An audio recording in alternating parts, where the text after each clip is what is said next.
Pacheco, ministros do Supremo Tribunal Federal não se sobrepõem ao Congresso e ao Planalto. Declaração foi feita após o Senado aprovar a proposta de emenda à Constituição que limita decisões individuais dos ministros da Corte. Segundo Pacheco, a PEC não é uma retaliação. Vamos entender aqui. O presidente do Senado, Rodrigo Pacheco, disse que as decisões individuais de um ministro do Supremo Tribunal Federal não podem sobrepor ao Congresso Nacional e ao presidente da República. A declaração ocorre após o Senado ter aprovado nesta quarta-feira a proposta de emenda à Constituição, a PEC,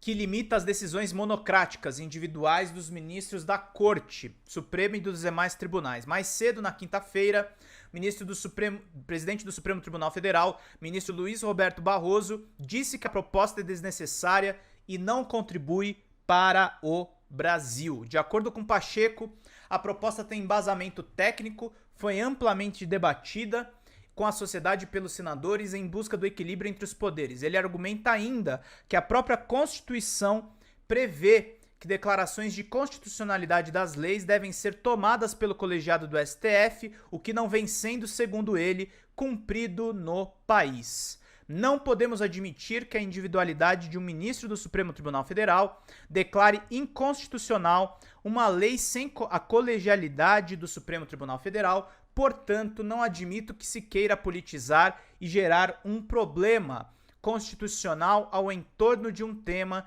que foi debatido com maior clareza possível, que não constitui nenhum tipo de enfrentamento, nenhum tipo de retaliação, e nós jamais nos permitiríamos fazer isso, disse ele em uma entrevista coletiva de imprensa.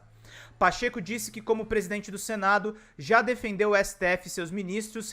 Ele ressaltou que nenhum poder detém monopólio para a defesa da democracia e nem é intocável. Eu vou falar uma coisa para vocês. O Pacheco aí, ele tá fazendo um aceno para bolsonaristas.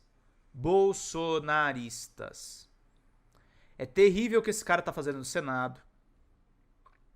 E a gente tem que ficar muito atento a isso, tá? Precisamos ficar atentos, precisamos ficar lúcidos a respeito disso.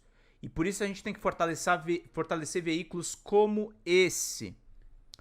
Porque se não tivesse o Supremo, com todas as contradições que o Supremo tem, nós não teríamos defesa no dia da tentativa de golpe, lá no 8 de janeiro de 2023. Vamos acompanhar aqui. Gorete Ferreira, bom dia, Pedro, que bom que voltou. Obrigado, querida. Pinga o superchat se vocês puderem, gente. A gente precisa de R$15 ainda. Não fechamos a nossa meta. Tô estendendo um pouquinho a live pra gente fechar aqui nessa retomada, gente. Vamos lá. Quero dizer que nenhuma instituição tem o monopólio da defesa da democracia no Brasil. Aqui deste púlpito do plenário do Senado Federal, eu, como presidente do Senado, defendi o Supremo Tribunal Federal, defendi a Justiça Eleitoral, defendi as urnas eletrônicas, defendi que os ministros do Supremo Tribunal Federal defendiam a democracia do nosso país, repeli a todo momento as arguições antidemocráticas, disse. Isso não significa que as instituições sejam imutáveis, intocáveis em razão das suas atribuições. O Barroso, que é o presidente do Supremo, além de considerar desnecessária a PEC aprovada no Senado, o presidente do Supremo disse na quinta passada que a matéria não contribui para a institucionalidade do país.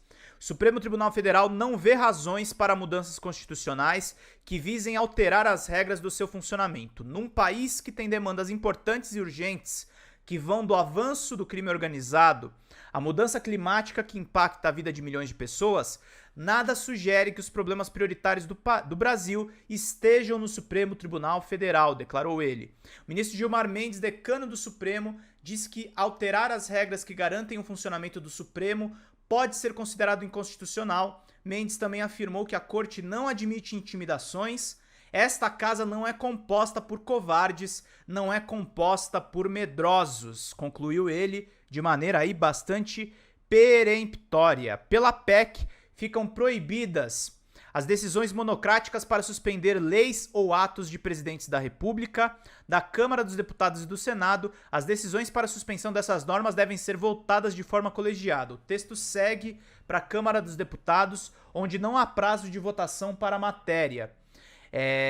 Para ser promulgada, a proposta também precisa ser aprovada em 2 turnos no plenário da Casa, meus queridos. Vamos colaborar, mi pueblo. Manhã sou eu colaborando. Boa, meu querido, é isso aí. Reportagem da Carolina Pimentel, da Agência Brasil, meus queridos e minhas queridas.